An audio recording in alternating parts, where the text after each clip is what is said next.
wasiirka madaxtooyada Soomaaliland Xirsi Cali Xaaji Xasan ayaa habeenkii xalay ahaa u sameeyay kulan harimo sharafeed ah dafcadii 11aad ee shalay ka qalin jabisay jaamacadda Hargeysa.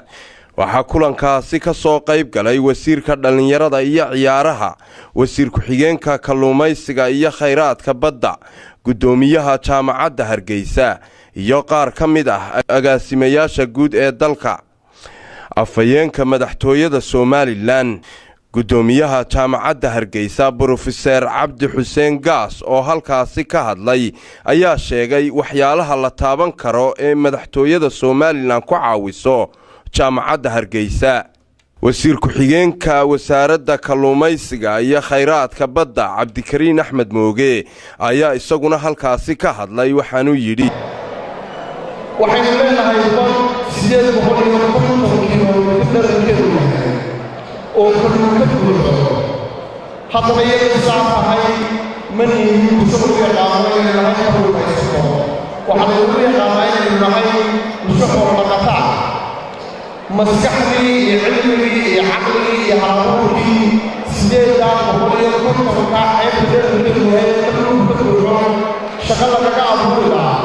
ee Soomaaliland inta iska filan lahayd adiga laga rabaa abwaan Kenya iyo wajahayna xasan gari wuxuu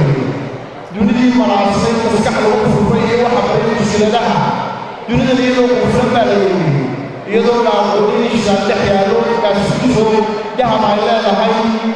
baraf fadli ka dhacayo meelaha qaar nolosha ay ku soo galay madaxtooyada waxyaalo badan bay madaxtooyadu nala qabatay labadii sano aan joogay jaamacadda Hargeysa waxa ka mid ah oo budgetka loogu daray 100,000 ee aan ku dhisnay Islamic Studies Arabic and Islamic Study building waayo kulliyadaas ma ilahayn building laakiin dawladdu way noo suurtagelisay in building-kana loo sameeyo building-kaasoo wax weyn ka qabtay xagga space-ka jaamacadda Hargeysa almost every year sanad kasta waxaa ku soo kordha kun arday space u baahan yihiin taasoo aad bay wax loogu tartay dowladdu ugu maadsanha talabaad konton oo daalar ayay sanadkana budgetka loo gelisay oo lagu xoojinayno xagga English language labska amba dhegaysiga aan ku xoojinayno marka waxay taas u ogolaatay inaanu afar kalaasoo waaweyn aan kor ka saarno building-kii Talisman Norris. gabagabadii waxaa halkaasi ka hadlay wasiirka madaxtooyada Soomaaliland Xirsi Cali Xaaji Xasan oo hadal dheer ka jeediyay waxaanu sheegay in ardayda qalin jabisay ay samraan isla markaana ay dalkooga aaminaan. waxaan xisaabinayay xilli ka mid ah xilliyadii halkan ku shiraynay dhalinyarada ku shiraynay jaamacadda ka soo baxday inta tiradooda inaan ku dhufanno مثلا عاوز 800 oo lagu dhuftay semesterkii aad bixin jirtay oo ay isku darsataan oo 800 baxay min semester qof waliba keeno contribution waxaan u baahan inay ugu yaraan 20 ama 30 shaqo u sameynayso immediately inay shaqo u sameynayso oo dukaan u furayso oo shaqo u abuurayso marka walaalayaal waxaan leeyahay risqiga ilaahayna waa waasac chance-kuna waa badan chance-kuna qofka muslimka ay chance ma waayo maalin walba chance baa kula gudboon ama garo ama ha ku sheego haddaad maanta moodayso chance shaqo caafimaad baad qabtaa waad cibaadaysan kartaa haddaanan shaqahayn ilaahay baad baryi kartaa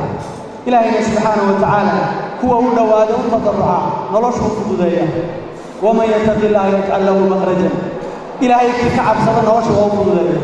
waman yattaqi llaaha yajcal lahu min amrihi yusra ilaahay ka baqa umuurtiisu fududeeya haddaanad haynin shaqo waxbaad baran kartaa cidina kuma diidin inaad sii wadato waxbarashada haddaad awoodo haddaanad awoodin suurtagal bay tahay inaad adigu cid kale caawiso oo volunteer ku shaqayso oo qaar waxbarto oo waxa weeyaan wixii xoogaaga aad baxsan karayso qaban karayso aad qabato laakiinse waxaa laga yaabaa inay in badan shaqada la qabanayo ka khasaabayso waana tilmaamaya challenge-ka xilliga ay lahayd nolosha iyo aggressive aan ku soconayay aan lahaa albaab walba garaaco shaqo weydii waxaan ila kulmay oo halkan aan ka xusayn caawan jeclaan xuso odaya inay keenay inay kiisii anoo jooga goob shaqo ii keenay oo aan u shaqaynayo shirkad private ah kadibna aan u shaqo iska baalkiya waxa weeye karaaniya baan hayaa shaqo noocaas ah kadibna odaygii inankii u tegay oo yiri inankii markuu ii keenay shaqadan dooni maayo waa shaqo hoosoo jaamic baan oo shaqadii diiday waxa mar labaad ila kulantay anoo madaxtooyada jooga ay ka soo wareegtay muddo 5 sano mala ku dhow inankii oo sidii u shaqala in haddana aabihii shaqo ma haysa waxaan leeyahay adaa kala dooranaya nolosha halkaad ka gelayso dadaalkaaga ay ku xidhan tahay hankaaga iyo himiladaada iyo sabirkaaga iyo dadaalkaaga ay ku xidhan tahay qof walba waa halkaad isbito ilaahayna qadarkiisa subxaanahu wa tacaala ku kalsoonaada hana qawadi nasiibka muddooyinkii u dambeeyey ayaa waxaa jaamacadaha dalka ka qalin jabinayay arday tiro badan laakiinse ilaa hadda weli may helin shaqooyin la taaban karo oo wax ku ool ah xasan maaldhidar telefishanka caalamiga Star magaalada Hargeysa.